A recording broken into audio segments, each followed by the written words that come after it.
The fluorescent lights of O'Hare International Airport buzzed overhead as I stood there, my hand trembling around my boarding pass, watching my son hand a wad of cash to the airline agent for a woman who wasn't me. The woman smiled, all teeth and gratitude, while I felt something inside my chest crack open like ice on a frozen lake. That moment, that singular second when he turned to me with that sheepish grin and asked if I had money to cover my own ticket, would become the demarcation line of my life. Everything before it was painted in the soft watercolors of maternal devotion. Everything after would be etched in the sharp, unforgiving ink of reality. But I'm getting ahead of myself. Let me take you back 3 months earlier, to when I still believed in the fairy tale I'd written for myself. 3 months before that airport humiliation, I was standing in my Lincoln Park brownstone, the one I'd worked 30 years to pay off, looking at my reflection in the hallway mirror. At 62, I could still see traces of the woman who'd raised 2 kids alone after my husband walked out. The silver in my hair was earned, every strand a badge of survival. I'd built a successful medical billing business from my dining room table, turning a modest startup into something that provided comfortable 6-figure income. My son, Michael, was 35 then, married to Rebecca for 7 years, and I'd convinced myself we had the kind of relationship that transcended the typical mother-son dynamic. I know what you're thinking. You're already seeing the red flags I missed, aren't you? But when you're standing in the middle of your own story, the warning signs look like love. Michael called that evening in September, his voice warm with that particular enthusiasm he reserved for when he wanted something. But I didn't hear it then. I only heard my boy, my firstborn, suggesting we take a trip together. Just us, he said. A long weekend in Nashville to see some live music, eat good food, reconnect. My heart swelled with that dangerous hope that mothers carry, the belief that this time, this moment, would be the one where the distance closes and everything becomes what it should have been all along. The metallic taste of anticipation coated my tongue as I said yes. I'd been craving this kind of attention from him, this acknowledgement that I still mattered in his increasingly complicated adult life.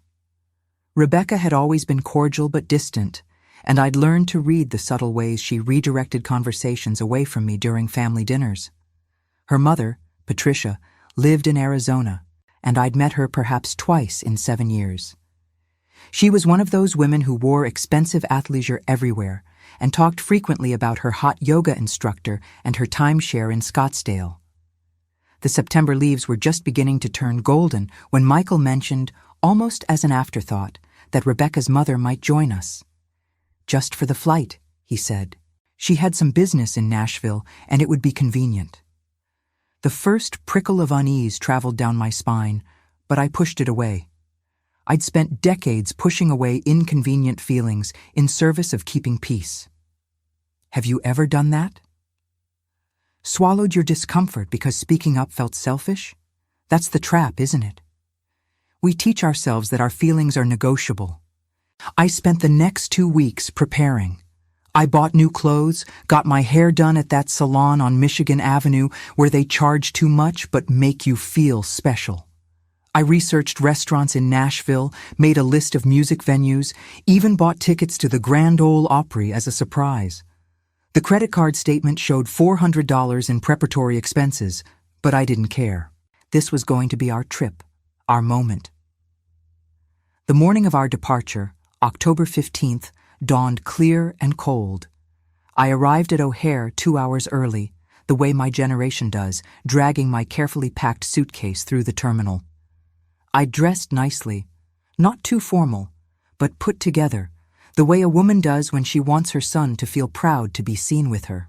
I positioned myself near our designated meeting spot by the Southwest check-in, watching families merge and separate in the perpetual motion of the airport. The smell of airport coffee mingled with jet fuel and the faint scent of cleaning products. Around me, businessmen in wrinkled suits rushed past, dragging carry-ons with squeaky wheels. A young mother struggled with a stroller, and 2 small children, both crying in stereo. I found myself checking my phone every few minutes, rereading Michael's text from the night before. "See you at 9:30 by Southwest, can't wait." 3 exclamation points. That should have been my first clue. Michael never used that many exclamation points unless he was overcompensating for something. I bought myself a latte from the Starbucks kiosk, more to have something to hold than because I wanted it. The barista was a young girl with pink hair and tired eyes, probably working her way through college. She called out names in a monotone voice that suggested she'd been there since 4 in the morning. When she called Claire, I stepped forward and took the cup, the warmth seeping through the cardboard sleeve into my palms. I stood there, sipping foam and waiting, watching the arrivals board flicker with updates. Michael arrived 20 minutes later, but he wasn't alone. Patricia was with him, and they were laughing about something, her hand on his arm in that casual way of people comfortable with each other. She had 2 large suitcases, the expensive kind with the built-in charging ports, and a designer carry-on that probably cost more than my entire wardrobe. My son was carrying both her bags. I watched them approach, my stomach beginning its slow descent into dread. Patricia's laugh was loud, the kind that demanded attention in public spaces. She wore cream-colored linen pants that somehow weren't wrinkled despite travel, and a cashmere sweater that looked impossibly soft. Her highlights were fresh, her manicure perfect. She looked like someone who'd never worried about money a day in her life, and maybe that was true. Her late husband had left her comfortable, Michael had mentioned once, though I'd never asked for details. The hum of the airport, the announcements echoing overhead, the smell of Starbucks and recycled air, all of it seemed to compress into a single point of awareness as I watched him walk her to the counter. Not us. Her. He checked her bags first, chatting with the agent, pulling out his wallet, and sliding his credit card across the counter with the practiced ease of someone who'd done this before. I watched him pay the baggage fee, $70 for 2 checked bags, without even glancing at the total on the screen. He smiled at Patricia, made some comment that made her laugh again, and I felt my fingers tighten around my coffee cup until the cardboard began to buckle. My stomach twisted. The claustrophobia of realization started closing in, but I forced a smile as they approached me. Patricia gave me a quick hug, the kind that doesn't commit to actual physical contact, and said something about how wonderful it was that we could all travel together. Michael kissed my cheek, and I could smell his cologne, the one Rebecca bought him for Christmas, expensive and woody. "Sorry we're cutting it close, Mom," he said, checking his watch. Patricia's Uber got stuck in traffic on the Kennedy. "It's fine," I heard myself say, though nothing about this felt fine. I've been people-watching. You know how I love airports. I didn't love airports.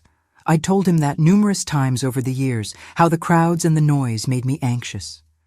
But he wasn't listening to my words, just accepting them at face value, the way you do when someone's responses are just background noise to your own agenda. Then came the moment that would replay in my mind 10,000 times in the months to come. We walked to the counter together, the 3 of us, and Michael checked Patricia's additional bag. He paid the fee without hesitation. $50, maybe more. I wasn't keeping track yet. Then he turned to me. That sheepish grin spreading across his face, the one he'd used since childhood when he knew he was asking for something he shouldn't. "Mom, did you bring cash for your ticket? I'm a little short this week." The words hung in the air like a bad smell. The ticket agent looked at me, her expression carefully neutral, but her eyes registering everything. Patricia looked at her phone, suddenly very interested in something on her screen.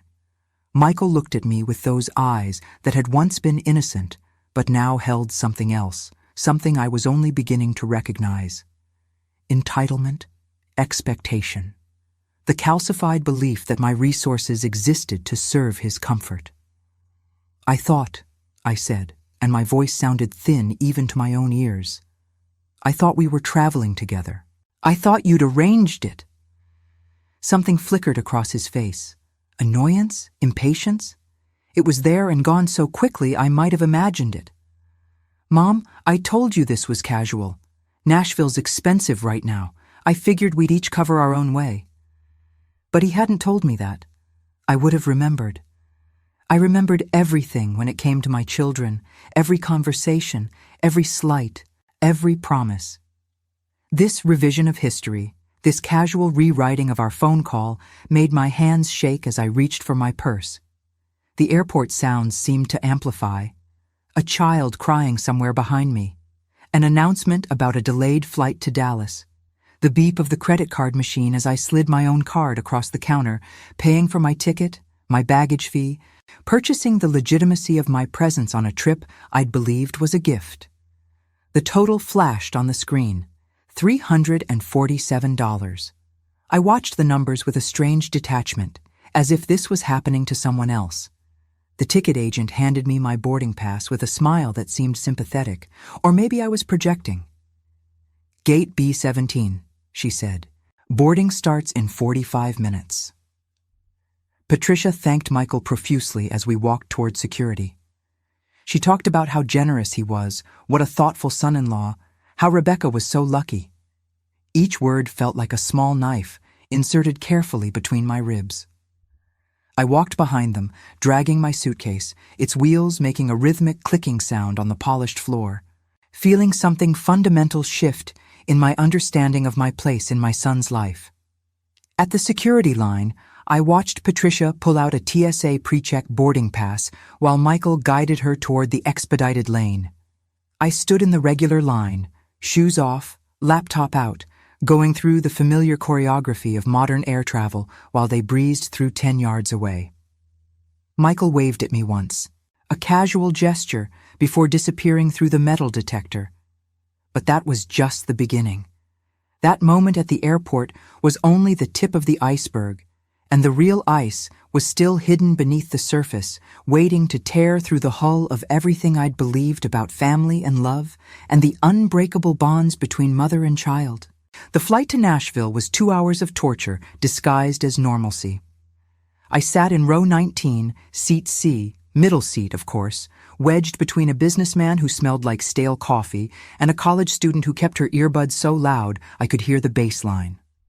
Michael and Patricia sat together in row 7, seats A and B, in the exit row with the extra legroom.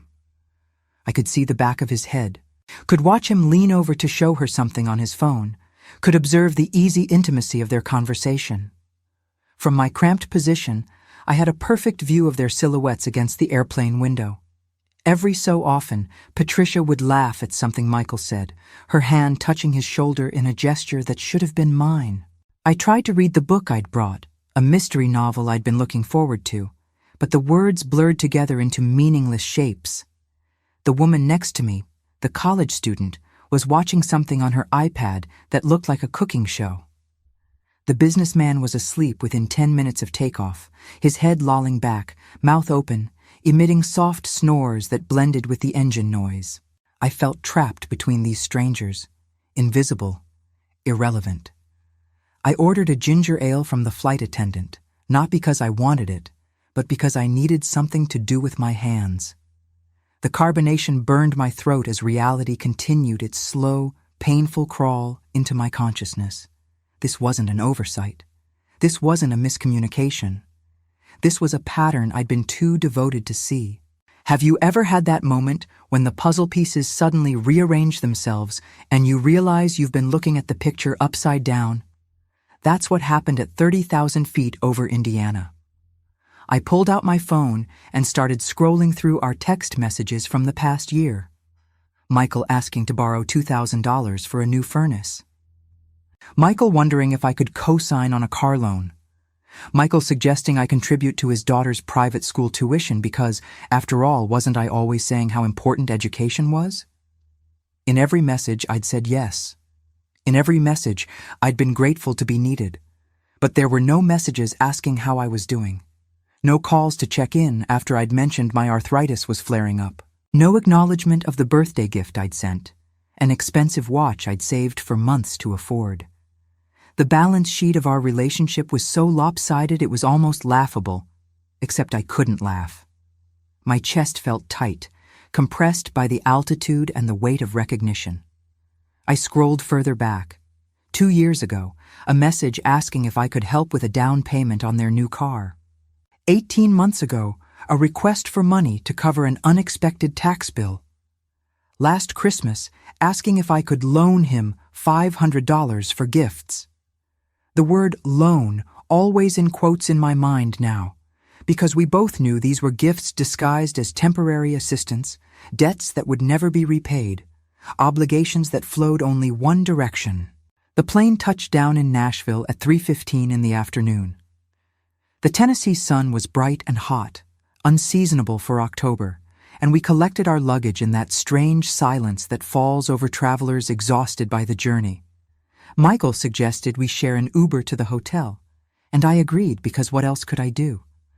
I'd already paid for my flight. I'd already committed to this charade. But in the car, something shifted.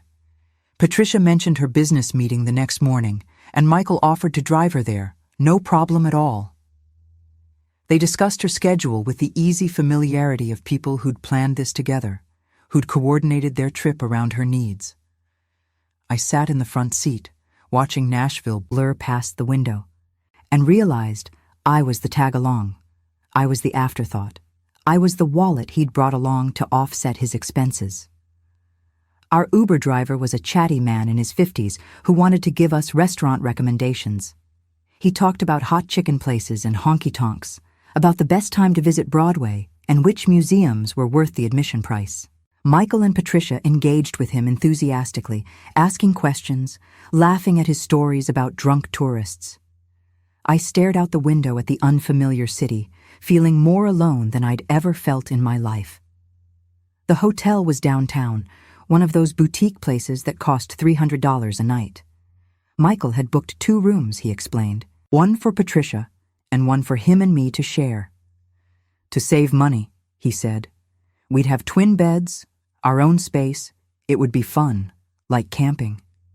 Except I hadn't gone camping since he was 12 years old, and that trip had ended with him getting poison ivy in me, spending 3 days applying calamine lotion while he complained about my mothering. The memory surfaced unbidden, sharp and specific, and I felt the first stirring of something that wasn't sadness or disappointment. It was anger. Clean, clear, purposeful anger. The hotel lobby was all exposed brick and Edison bulbs, trying too hard to be hip. A young couple was checking in ahead of us, taking selfies in front of a wall covered in vintage concert posters. The desk clerk, a woman with geometric tattoos covering both arms, smiled at us professionally as we approached. I paid for my half of the room. Then I paid for dinner that night at a barbecue place Patricia had been dying to try. $47 for ribs I barely touched while I watched my son dote on his mother-in-law, asking if she needed anything. Was her meal okay? Should he order her dessert? The waitress probably thought he was Patricia's son. The thought made me want to laugh or scream. I wasn't sure which. The restaurant was loud, filled with tourists and locals, the air thick with smoke and the smell of meat and sweet sauce. Country music played from speakers mounted in the corners, competing with the noise of conversation and clattering plates. Patricia ordered the sampler platter, the most expensive thing on the menu, and made appreciative sounds with every bite. Michael kept his phone out, taking pictures of the food, of Patricia holding a rib, of the restaurant's neon sign visible through the window. He didn't take any pictures of me. Back at the hotel, lying in the twin bed that smelled like industrial detergent, I stared at the ceiling and listened to Michael snore in the bed, 6 feet away. My phone buzzed with a text from my daughter Emily, asking how the trip was going. Emily lived in Seattle, was a software engineer, made good money, and actually called me every week without fail. She was the child who'd turned out right, who'd learned to balance affection and autonomy, who treated me like a person instead of a resource. I started typing a response, then stopped. What would I say? That I'd just realized her brother was using me? That I felt like a fool? That the trip I'd been so excited about was actually a carefully orchestrated extraction of my money and emotional labor? I deleted the unsent message and turned off my phone. Sleep didn't come. Instead, I lay there doing math. $2,000 for the furnace, $5,000 for the car loan down payment, $800 for the school tuition, $400 for this trip so far. The numbers added up to something horrifying. Over the past 3 years, I'd given Michael nearly $40,000, and I'd done it gladly, believing I was investing in our relationship. Each transaction played through my mind like scenes from a movie I'd watched but hadn't really understood until now. The furnace that supposedly needed replacing. Had there even been a problem? Or had that money funded their vacation to Cabo that Rebecca had posted about on Facebook? The car loan I'd co-signed, putting my credit on the line for a vehicle I'd never even sat in. The private school tuition for my grandchildren. Payments I made directly to the school while Michael and Rebecca spent their weekends at wine tastings and couples retreats. I thought about the watch I'd given him for his 35th birthday, the Omega Seamaster he'd mentioned wanting. $1,500 I'd saved over 6 months, putting aside a little from each paycheck.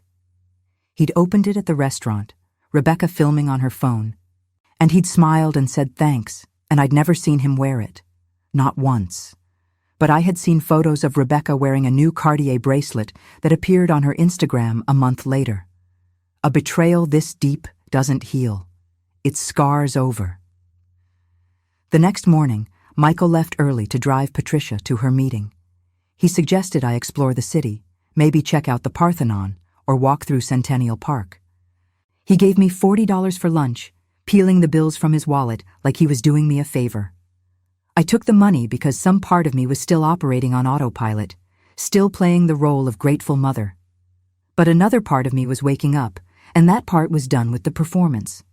I spent the morning in a coffee shop on Broadway, watching tourists stumble out of honky-tonks, and I made a list. Every loan, every gift, every favor. Every time I'd rearranged my schedule to babysit while Michael and Rebecca took a weekend trip. Every holiday where I'd hosted dinner and paid for groceries while they arrived empty-handed. The coffee shop was one of those aggressively quirky places with mismatched furniture and baristas who looked like they played in bands at night. I ordered a cappuccino and found a seat by the window, pulling out the small notebook I always carried. My handwriting grew smaller and tighter as the list grew longer, page after page of financial transactions that told the story of a relationship built on extraction. The list was 3 pages long. At 2 in the afternoon, my phone rang. It was Michael, asking where I was.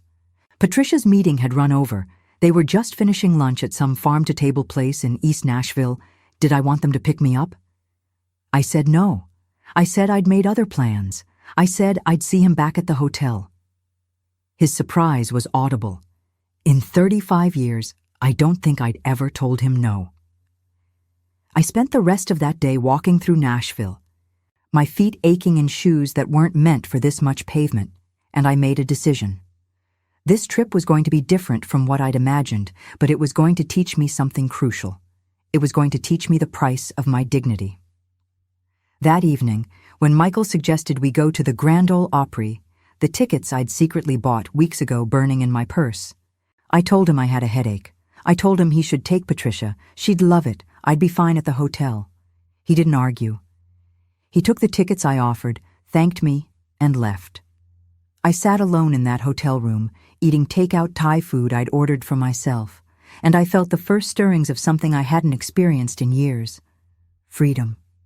The freedom that comes from dropping a burden you didn't know you were carrying. The freedom of lowered expectations. But I wasn't free yet. Not really. Because freedom, I was learning, required action. It required confrontation. It required me to stop being the mother who swallowed her pain and start being the woman who demanded respect. The next 2 days in Nashville passed in a strange fog. I went through the motions, smiled when appropriate, made polite conversation over meals I paid for. But internally, I was cataloging everything. The way Michael called Rebecca 3 times a day but hadn't asked once about my business or my health. The way Patricia monopolized every conversation with stories about her grandchildren, never once asking about my life.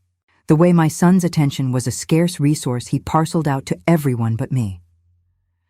During breakfast on Saturday morning, at a trendy brunch spot Michael had chosen, I watched him carefully cut Patricia's waffle for her when she complained the pieces were too large. The gesture was tender, attentive, the kind of care I couldn't remember him showing me in years.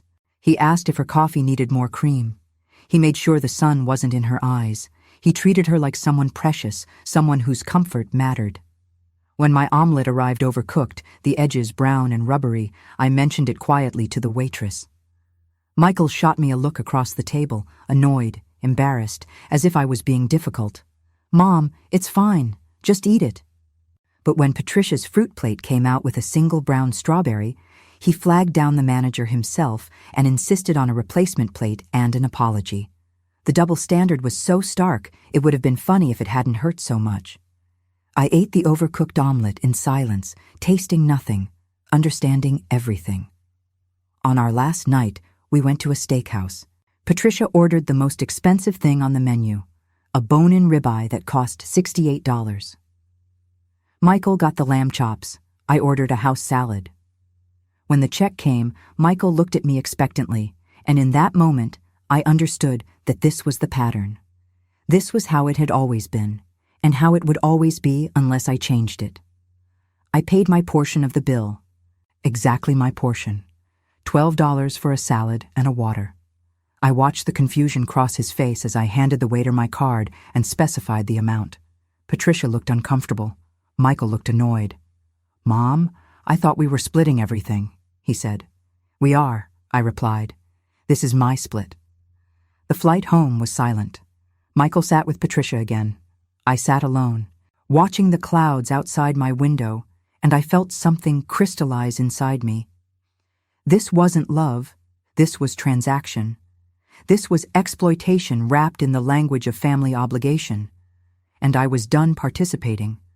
But the real revelation, the one that would crack my world completely open, was waiting for me in my inbox when I got home. Sometimes the truth arrives not with a bang, but with the ping of an email notification. Sometimes betrayal wears a digital timestamp. I arrived home from Nashville on a Sunday evening, exhausted and emotionally hollowed out. My brownstone felt different somehow, like I was seeing it through new eyes.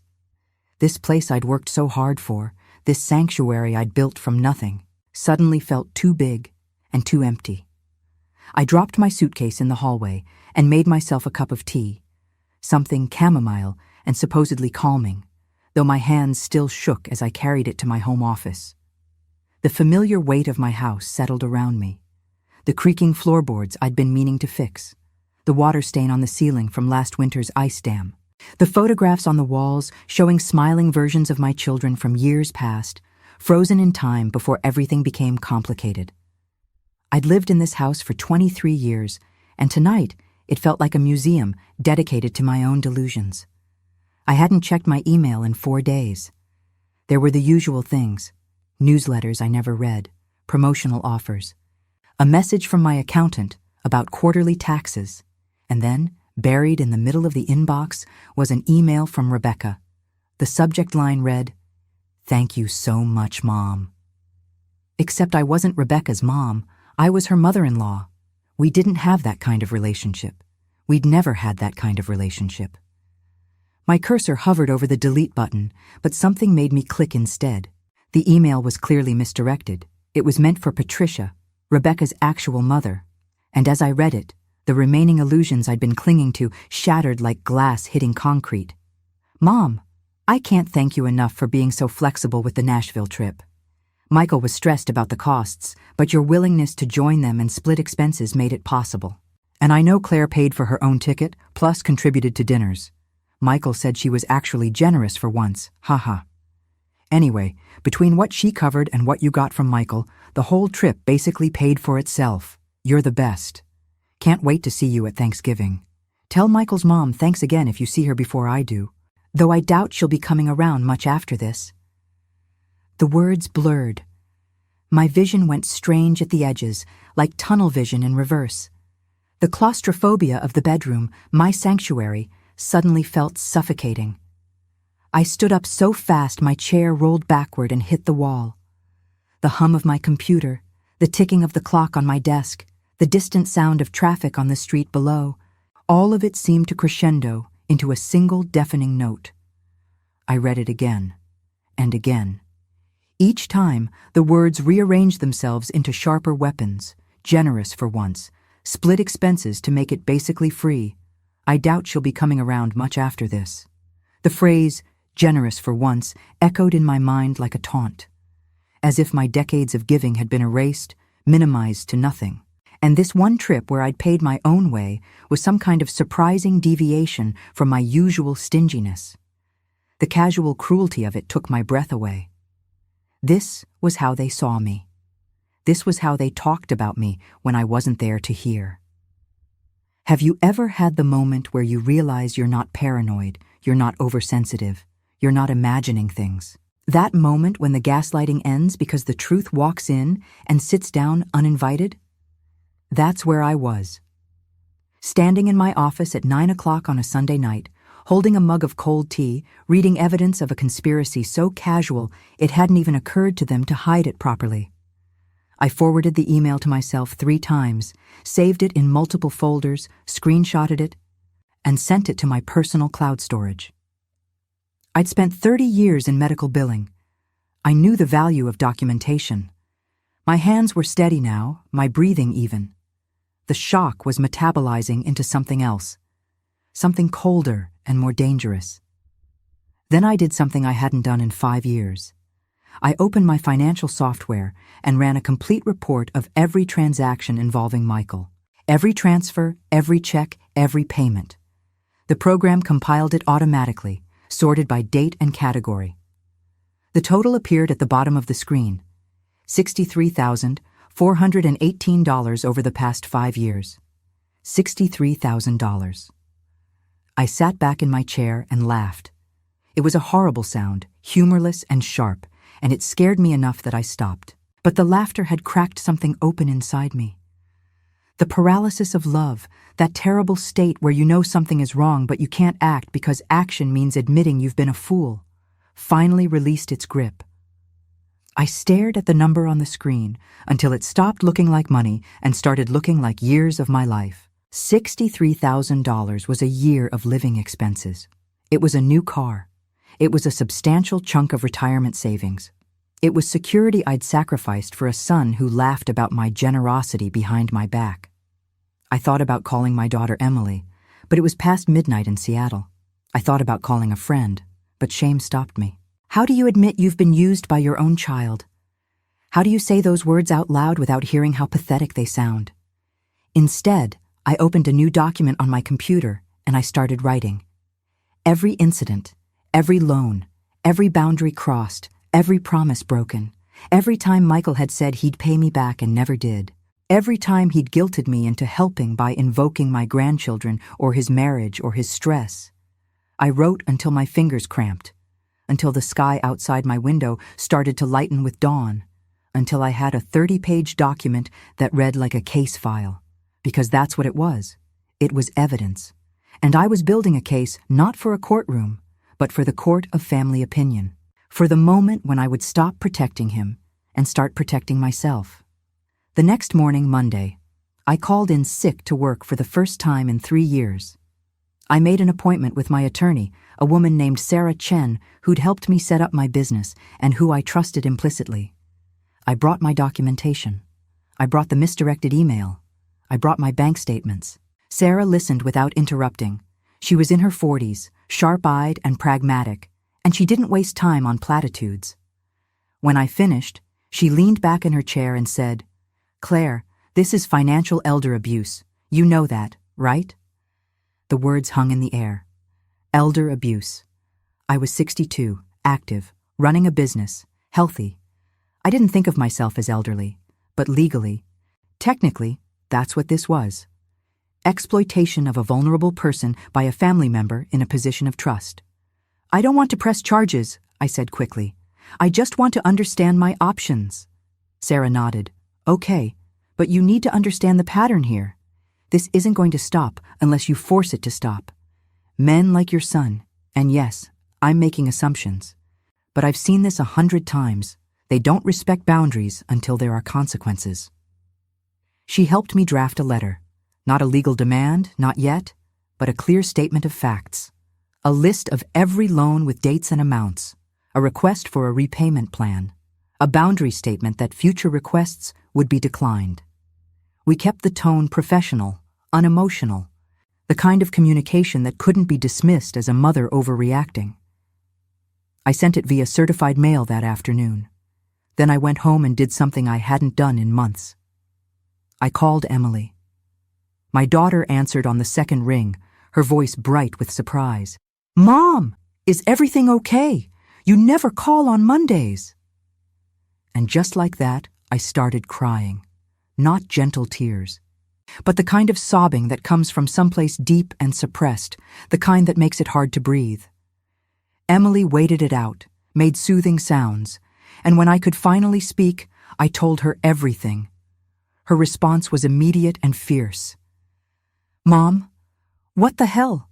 How long has this been going on?" "Years," I admitted. "I didn't see it clearly until Nashville." "I'm going to kill him," Emily said, and despite everything, I smiled. "Actually, no. I'm going to make sure everyone knows what he's done, starting with Rebecca's family." Wait. "No, you've waited long enough. You've protected him long enough. This stops now." We talked for 2 hours. She made me promise not to loan him any more money. She made me promise to let her handle any communication that came from Michael's response to my letter. She made me promise to stop acting like I'd done something wrong.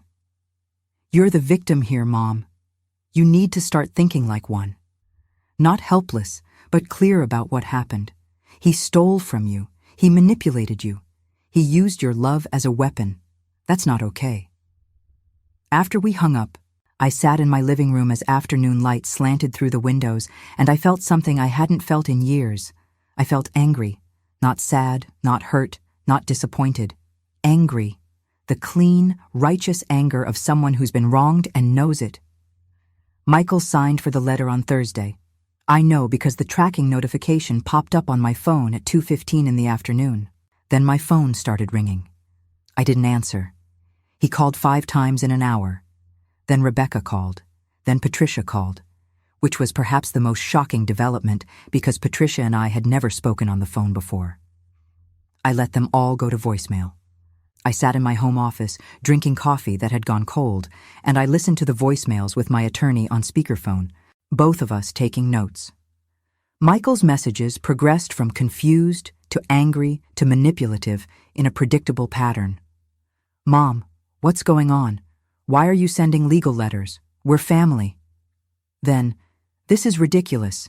You're making a huge deal out of nothing." Then, "I guess you never really loved me if you're going to treat me like some criminal." Rebecca's message was more calculated. She suggested we all sit down and talk, clear up these misunderstandings, work together as a family. Her tone was conciliatory, but I could hear the steel underneath. Patricia's message was brief and cold. "Claire, I don't know what you think you're accomplishing, but you're destroying your relationship with your son. I hope you're proud of yourself." Sarah Chen's response was equally brief. "Save everything. Don't respond. Let them sit with the discomfort." So I waited. I went to work. I met with clients. I had dinner with friends and didn't mention what was happening because I wasn't ready to hear their opinions yet. I existed in a strange state of calm, the eye of a storm I knew was coming. The storm arrived on Saturday morning in the form of Michael standing on my doorstep at 7 a.m., pounding on the door hard enough to wake the neighbors. I looked through the peephole and saw him there, his face red, his hair disheveled, and I felt nothing. No maternal instinct to soothe him, no urge to open the door and make it better, just a cold assessment of threat level and a decision to protect myself. I didn't open the door. Instead, I called 911 from my cell phone and reported a disturbance. Then I called Sarah Chen. The police arrived within minutes, and I watched through my window as they talked to Michael on the sidewalk. I couldn't hear the conversation, but I could see his body language shift from aggressive to defensive to deflated. One of the officers came to my door after Michael left. She was young, maybe 30, with kind eyes that had seen too much. "Ma'am, your son says there's been a misunderstanding. Are you safe? Do you need assistance? I invited her in. I showed her the letter, the documentation, the emails. I explained the situation calmly, professionally, the way I would present a medical billing case to an insurance adjuster. The officer listened, took notes, and when I finished, she said something that validated everything I'd been feeling. Ma'am, I see this more than you'd think. Adult children who treat their parents like ATMs. It's not illegal unless there's fraud involved, but it's wrong. You did the right thing setting boundaries. Stick to them. After she left, I made myself breakfast. Eggs, toast, coffee. I ate slowly, methodically, and I thought about what came next. Because this wasn't over. Michael wasn't going to accept the boundaries without a fight, and I needed to decide how far I was willing to go to enforce them. The answer came to me as I washed my dishes, watching soap bubbles swirl down the drain. I was willing to go all the way. I was willing to lose the relationship if that's what it took to keep my dignity. I was willing to let him paint me as the villain if it meant I stopped being the victim. For the first time in 35 years of motherhood, I was choosing myself, and it felt terrifying and liberating in equal measure. The true test of character isn't in how you act when everyone's watching. It's in what you do when you finally stop performing for an audience that never applauded anyway. The days following Michael's doorstep confrontation settled into an eerie silence. No more phone calls, no more dramatic appearances. Just a void where my son used to be. And I discovered something surprising. I didn't miss him. Or rather, I didn't miss what he'd become. I missed the child he'd been, the boy who used to hold my hand crossing streets, but that person had been gone for years. I'd just been too loyal to notice he'd left. I went back to my routine with a clarity I hadn't felt in years. Work was steady, my business continuing to grow despite my momentary absence.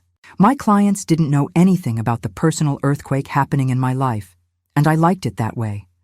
Professional Claire was competent, reliable, organized.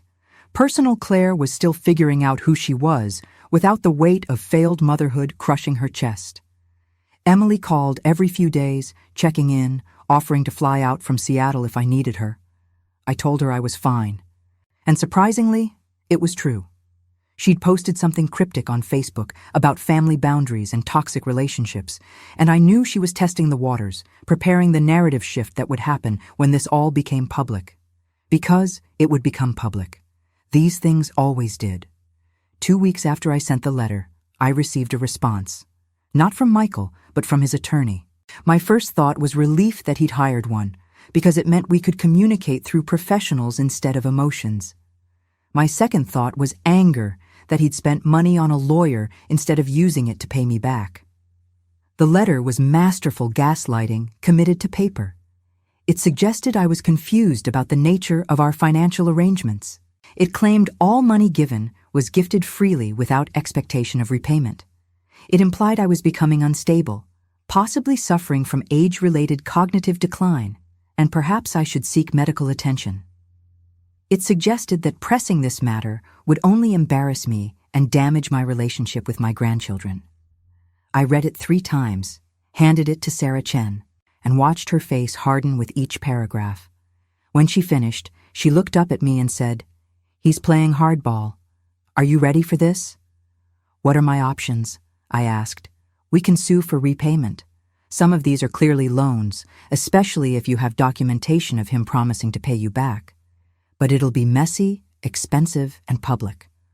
Or we can respond with our own letter, lay out the facts even more clearly, and suggest mediation.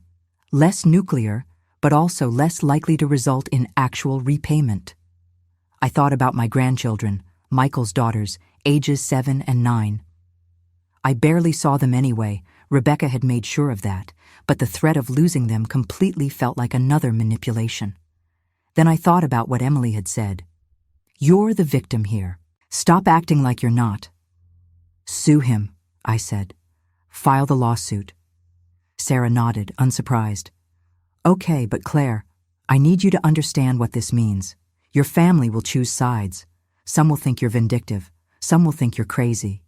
Very few will understand what you're doing." "I understand," I said, "and I'm doing it anyway." The lawsuit was filed on a Tuesday in November. By Wednesday evening, my phone was exploding with calls and texts from relatives I hadn't heard from in years. Everyone had an opinion. Everyone thought they knew better. Everyone wanted to tell me I was making a mistake. My sister called me heartless. My late husband's brother called me greedy. Rebecca's mother, Patricia, sent a lengthy email about how disappointed she was in me, how she'd thought I was different, how she hoped I could live with myself after destroying her daughter's family. The irony of her lecture, given how she'd benefited from my exploitation, wasn't lost on me. But there were other voices too. Emily, fierce and unwavering in her support. My best friend Margaret, who'd been warning me about Michael for years. A cousin I barely knew who sent a private message saying she'd been through something similar with her own son and was proud of me for standing up for myself. The preliminary hearing was scheduled for January. In the meantime, Sarah requested financial discovery, demanding Michael's bank statements, credit card records, and documented income. His attorney fought it, claiming invasion of privacy, but the judge sided with us. If Michael was going to claim the money was freely given, we had the right to examine his finances to establish whether he'd actually needed it or simply wanted it. The discovery was illuminating.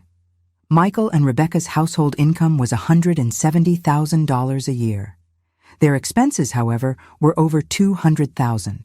They lived beyond their means in every possible way. Designer clothes, expensive vacations, a house they couldn't afford in a neighborhood meant to impress. My contributions hadn't been helping a struggling family. They'd been subsidizing a lifestyle of conspicuous consumption. I sat in Sarah's office, looking at the spreadsheets, and felt the last vestiges of guilt evaporate. This wasn't about a son in need. This was about a son who believed his mother existed to fund his delusions of affluence. The credit card statements were particularly revealing. $500 dinners at trendy restaurants, $1,000 shopping sprees at Nordstrom. A $7,000 family vacation to Disney World, taken the same month he'd asked me for money to fix his furnace. The furnace he claimed was broken and creating a dangerous situation for his daughters. The emergency that had made me wire him $2,000 within 24 hours. "This is good for us," Sarah said. "It establishes a pattern of financial irresponsibility and shows he was exploiting you, not genuinely in crisis. But Claire, there's something else you should know. He's filed a counterclaim." My stomach dropped. For what? Emotional distress. He's claiming your accusations have damaged his reputation and mental health. He's asking for $50,000 in damages. I laughed. It burst out of me involuntarily, sharp and bitter. He's asking me for more money. Essentially, yes, it's a pressure tactic. He thinks you'll drop the suit rather than risk losing more. But don't worry. Counterclaims like this rarely succeed, and it actually works in our favor. It makes him look vindictive. That night, I couldn't sleep. I lay in bed, staring at the ceiling, thinking about the boy I'd raised and the man he'd become. Where had I gone wrong? Had I been too indulgent? Too available? Had I taught him that my love was infinite and therefore worthless? Or maybe I hadn't done anything wrong. Maybe some people just took what they could get from whoever was willing to give it, and the fact that I was his mother made me the easiest target. Maybe this wasn't about my parenting. Maybe this was about his character. The holidays approached with the inevitability of a train I couldn't stop. Thanksgiving was traditionally at my house, but this year the thought of hosting felt impossible. Emily flew in instead, and we spent a quiet day together, cooking too much food and talking about everything except Michael. But on Black Friday, while we were fighting the crowds on Michigan Avenue, my phone rang with a number I didn't recognize. I almost didn't answer, but something made me pick up. It was my older granddaughter, Sophie, calling from a friend's phone. "Grandma?" Her voice was small, uncertain. "Is it true you don't love us anymore?" My heart stopped. Emily watched my face and immediately guided me to a bench outside of Macy's. "Sophie, sweetheart, that's not true at all." "Who told you that?" "Daddy said you're angry at him and you don't want to see us anymore. Mommy said you're sick and we should pray for you." I closed my eyes. The manipulation had reached my grandchildren now. They were using these little girls as weapons, trying to guilt me back into submission. And it might have worked, except I'd spent the last 2 months learning to recognize manipulation for what it was. Sophie, I love you very much.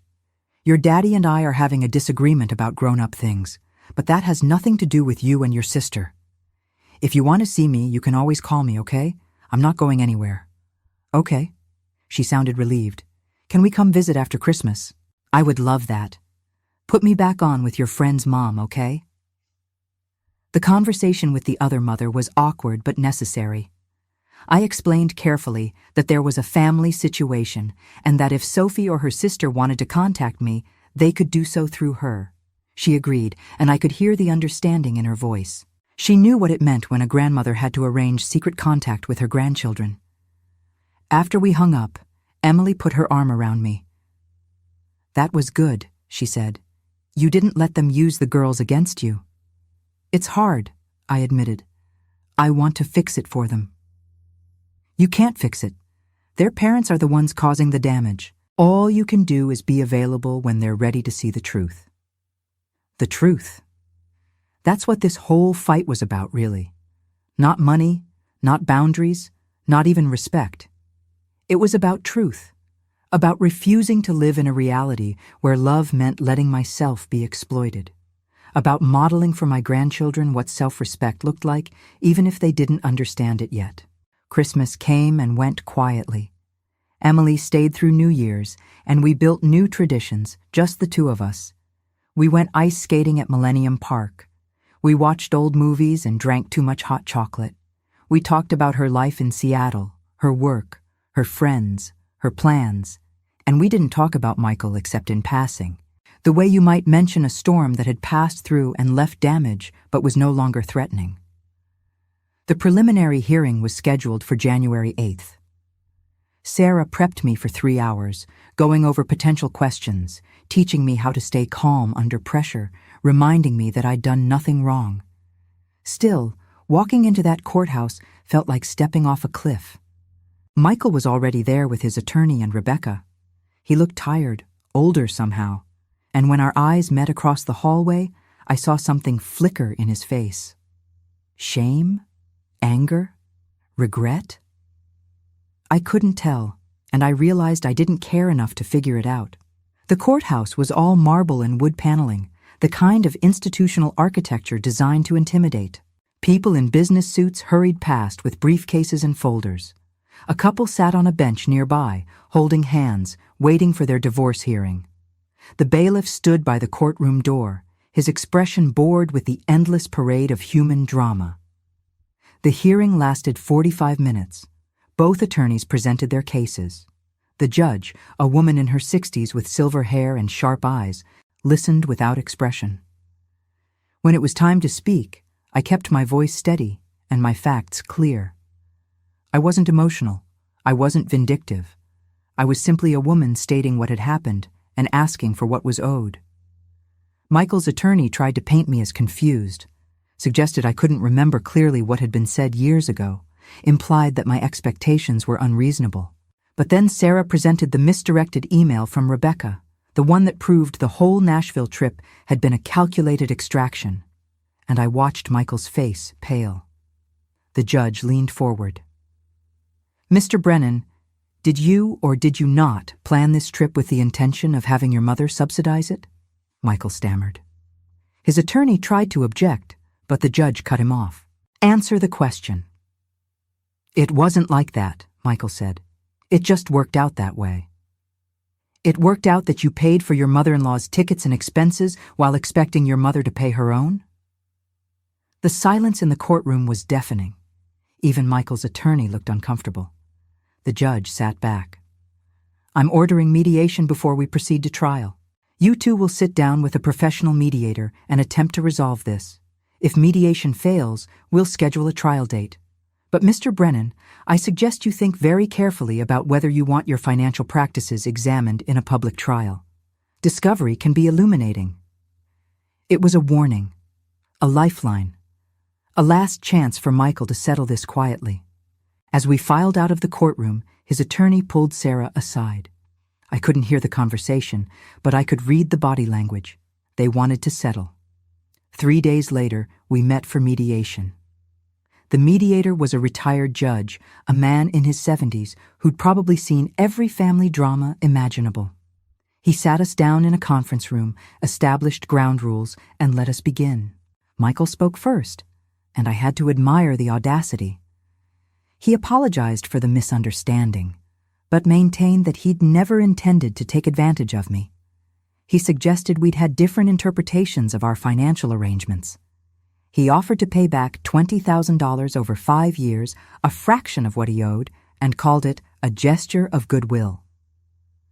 When it was my turn, I pulled out the documentation. Every loan, every promise to repay, every text message where he'd said, "I'll get this back to you next month." I showed the mediator the email proving the Nashville conspiracy. I presented my bank statements showing the steady drain of my savings. And then I looked my son in the eye and said something I'd been rehearsing for weeks. "Michael, you've spent years treating me like a resource instead of a person. You've manipulated my love, exploited my generosity, and when I finally set boundaries, you sued me for emotional distress. You're not offering me a settlement. You're offering me more disrespect packaged as compromise. So here's what's going to happen. You're going to pay back the full $63,000 plus interest over 3 years. And you're going to do it because if we go to trial, a jury is going to see exactly what you are. They're going to see those bank statements. They're going to read that email. They're going to hear how you turned my grandchildren against me. And they're not going to be sympathetic." The mediator's eyebrows rose. Michael's face went red, then white. Rebecca started to say something, but Michael put his hand on her arm to stop her. "I don't have that kind of money," he said, and his voice was small. "Then sell the house," I said. "Downsize. Get a second job. I don't care how you do it. But you're going to pay what you owe, or I'm going to make sure everyone knows exactly who you are." The mediation ended without resolution. We scheduled a trial date for March. But I knew, walking out of that room, that Michael would settle. Because the one thing he valued more than money was his reputation, and a public trial would destroy it. I was right. 2 weeks later, Sarah called with the offer. $55,000 paid over 3 years, with the first payment due immediately. In exchange, I would drop the suit and sign a non-disclosure agreement about the settlement terms. I countered. $63,000, non-negotiable, and no NDA. If he wanted this to go away, it would be on my terms, not his. After 48 hours of negotiation, he agreed. The first check arrived on February 1st, $10,000, certified funds, with a payment schedule for the remaining $53,000. I deposited it without ceremony, then went about my day. It wasn't triumph I felt exactly. It was closure. The validation that I'd been right, that what happened to me was real, that I wasn't crazy or vindictive or wrong.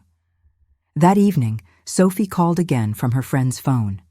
"Grandma, Daddy said we can come visit you this weekend. Is that okay?" My heart twisted, so now that the money was flowing back to him, I was allowed access to my grandchildren again. But I wasn't going to punish them for their father's sins. "That would be wonderful, sweetheart. I'll make cookies." And I did.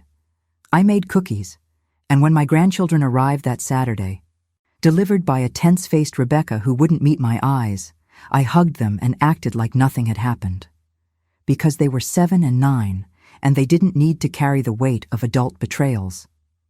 But later, after Rebecca picked them up and I was alone again in my brownstone, I sat down at my computer and did something I'd been thinking about for weeks. I started writing everything down, not for a lawsuit but for myself. A memoir of sorts, or maybe a warning. A documentation of how love can be weaponized, how good intentions can be exploited, how the people you trust most can become the ones who hurt you deepest. I wrote about the airport. I wrote about Nashville. I wrote about the misdirected email and the lawsuit and the mediation. I wrote about the cost of boundaries and the price of self-respect. And as I wrote, I understood something crucial. This story wasn't just mine. It was happening to thousands of people, maybe millions, adult children who'd learned to see their parents as resources, parents who'd learned to confuse love with obligation. If I could help even one person recognize it earlier than I did, the whole painful experience would have meaning. The winter gave way to spring, and my life settled into a new normal. The monthly checks arrived on schedule. Michael and I had no contact except through his payments, and I found I didn't miss him. I missed the idea of him, the son I'd imagined I had. But that person had never really existed. I'd created him in my mind, a narrative of who my child was supposed to be, and I'd been so invested in that story that I'd ignored who he actually was. Emily visited in April, and we walked through Lincoln Park, watching children play, talking about everything and nothing. She'd started dating someone, a software engineer like herself, and she was happy in a way I'd rarely seen her. At one point, she stopped walking and looked at me. "Mom, can I ask you something?" "Of course." "Do you regret it? Fighting back?" I thought about it, really thought. About the money, the lawsuit, the damaged relationship, the grandchildren I saw sporadically, the family members who still thought I was wrong. About the peace I felt now, the clarity, the self-respect. About the memoir I was writing and the boundaries I'd built, and the woman I'd become on the other side of this. "No," I said, "I don't regret it at all. I regret what led to it. I regret not seeing it sooner. But fighting back? That's the only thing I did right." She hugged me, right there on the path, and I felt something settle in my chest. This was enough. This daughter who supported me, these boundaries that protected me, this life I'd reclaimed, it was enough. Statistics show that seniors lose over $16 billion a year to all types of scams. But what they don't tell you is how many of those scams come from inside the family. Financial elder abuse is one of the fastest growing crimes in America, and it's also one of the most underreported because victims are ashamed. They don't want to admit their children are exploiting them. They don't want to destroy the family. They don't want to seem vindictive. But here's what I learned. Protecting yourself isn't vindictive. Setting boundaries isn't cruel. Demanding respect isn't selfish. And sometimes, the most loving thing you can do for your children is refuse to enable their worst behaviors. I wish someone had told me that 20 years ago. I wish I'd recognized the warning signs, the requests that gradually increased in size, the promises to repay that never materialized, the guilt trips when I hesitated, the way my needs were always secondary to his wants. I wish I'd understood that love doesn't mean being an ATM, and good parenting doesn't mean sacrificing your dignity on the altar of your adult child's comfort. But I know it now. And maybe that's worth something. The memoir I'd been writing grew into something substantial. 300 pages of raw truth about family dynamics, manipulation, gaslighting, and recovery. I showed it to a friend who worked in publishing, and she connected me with an agent.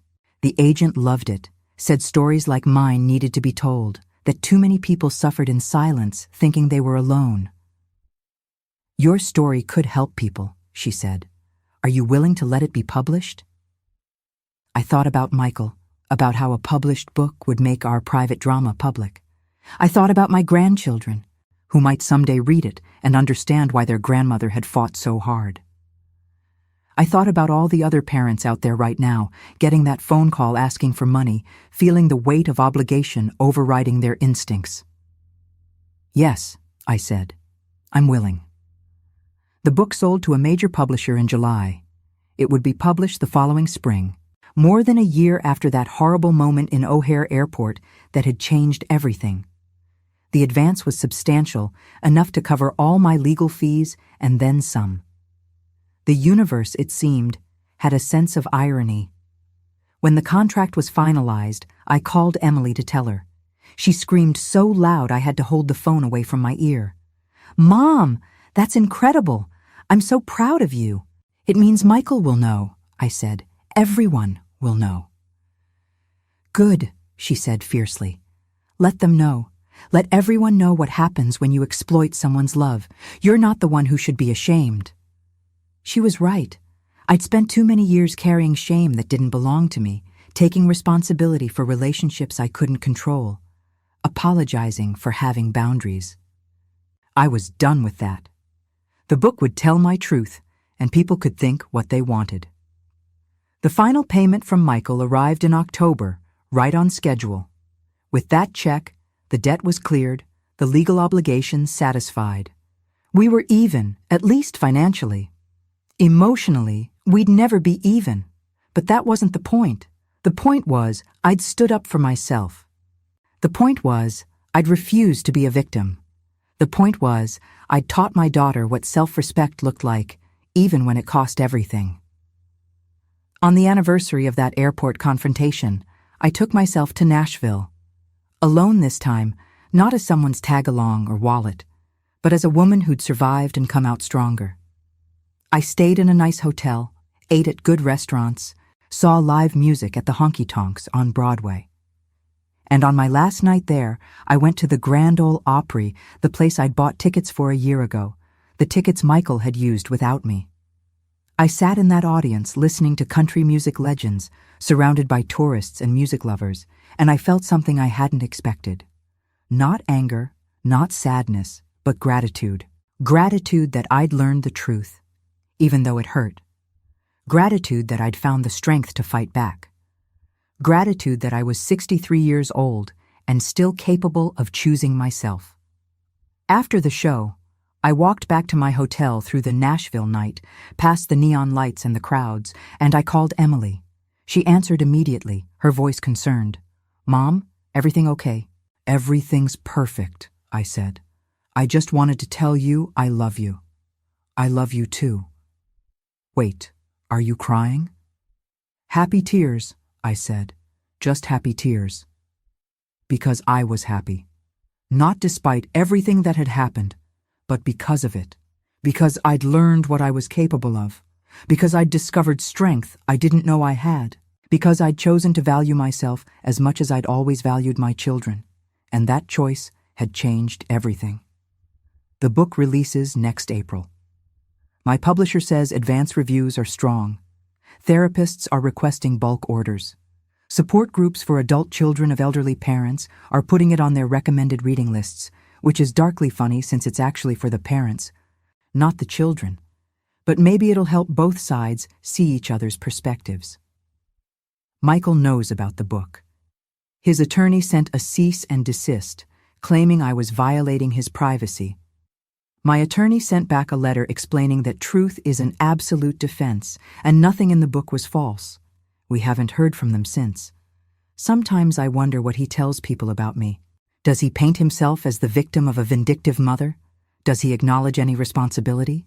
Does he even remember the email that started my investigation, the casual cruelty of laughing about how generous I'd been, for once? I'll probably never know, and I've made peace with that. You can't make people see what they're determined to deny. You can't force empathy on someone who's invested in their own narrative. All you can do is tell your truth and let the consequences fall where they may. My grandchildren are older now, 8 and 10, starting to ask harder questions about why they don't see me more. Rebecca still controls access, but Sophie has my phone number memorized now, calls me from friends' phones. And I suspect it won't be many more years before she has her own phone and her own relationship with me, one her parents can't mediate. I'm patient. I can wait. Emily is getting married in June.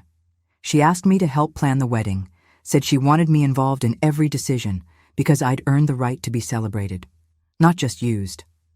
We're planning a small ceremony in Seattle, just close friends and family. Michael isn't invited.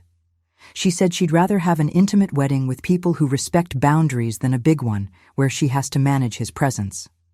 I tried to talk her out of it, said I didn't want to cause a rift between siblings, but she was firm. "Mom, he caused the rift. He chose his actions. I'm choosing mine. You're not responsible for making everyone comfortable at your own expense anymore." She's right. She's so often right. I don't know what I did to deserve Emily, but I'm grateful every day that she exists, that she sees me, that she values me, that she models what healthy family relationships should look like. As I write the final chapters of this memoir, sitting in my home office with coffee that's actually hot for once, I think about what I want readers to take away from my story.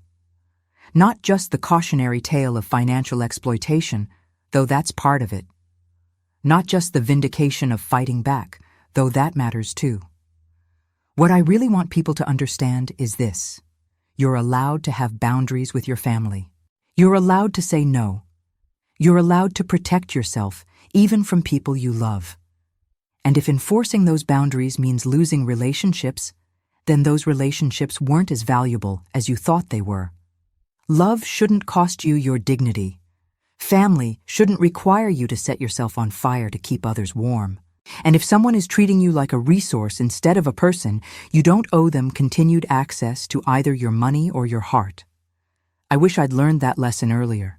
I wish someone had told me it was okay to check my son's entitlement when it first appeared, when he was 25, and asking for his first loan that he never repaid. I wish I'd understood that giving without boundaries wasn't generosity, it was enabling. I wish I'd known that sometimes the most loving thing you can do is let people experience the consequences of their choices.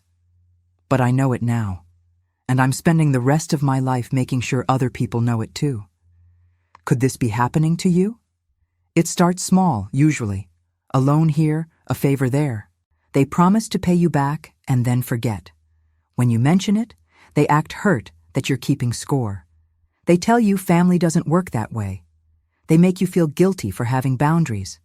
They position your generosity as obligation and your hesitation as selfishness. And slowly, over years, you become an ATM they resent having to thank. If that sounds familiar, I need you to hear this. It's not normal. It's not okay.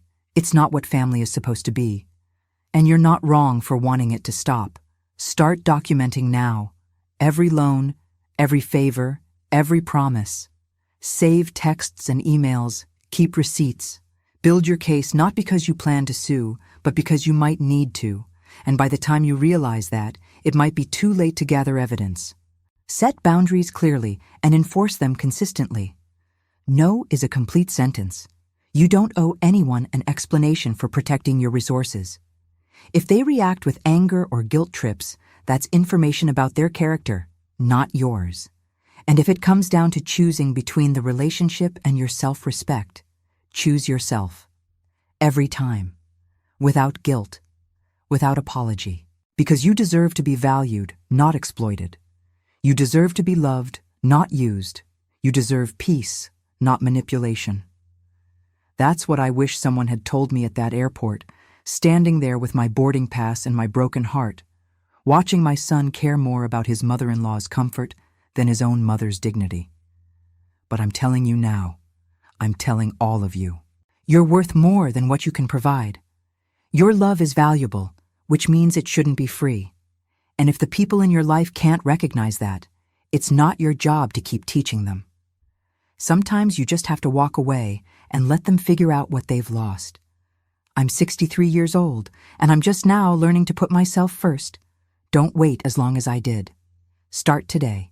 Start right now. Draw your boundaries, enforce them, and build a life where you're valued for who you are, not what you give. That's my story. That's my truth. That's my hard-earned wisdom, bought with $63,000 and a relationship with my son that will probably never recover. But I'd make the same choice again, because the alternative was losing myself. And I'm worth more than that. You're worth more than that too. So if you're listening to this from your car in Chicago, or your kitchen in Phoenix, or wherever you are right now, and something about my story truly resonated, please leave a comment. Tell me where you're from. Tell me if you've experienced something similar or different. Tell me what you would have done differently or what you're going to do now. And if this story helped you, if it gave you courage or clarity or just made you feel less alone, hit that like button. Subscribe to the channel. There are more stories here about family dynamics, boundaries, and finding strength in unexpected places. I'm Claire Brennan from Chicago, and this was my story about learning the difference between love and exploitation, about finding my voice when I'd been silent too long, about choosing myself when everything in my conditioning told me that was selfish. This journey taught me that sometimes the people who should protect us are the ones we need protection from. That family isn't defined by blood alone, but by mutual respect and genuine care. That it's never too late to reclaim your worth, to say no, to demand better treatment even from those you love most deeply. Until the next story, take care of your heart. It's more valuable than any amount of money, and you should guard it accordingly.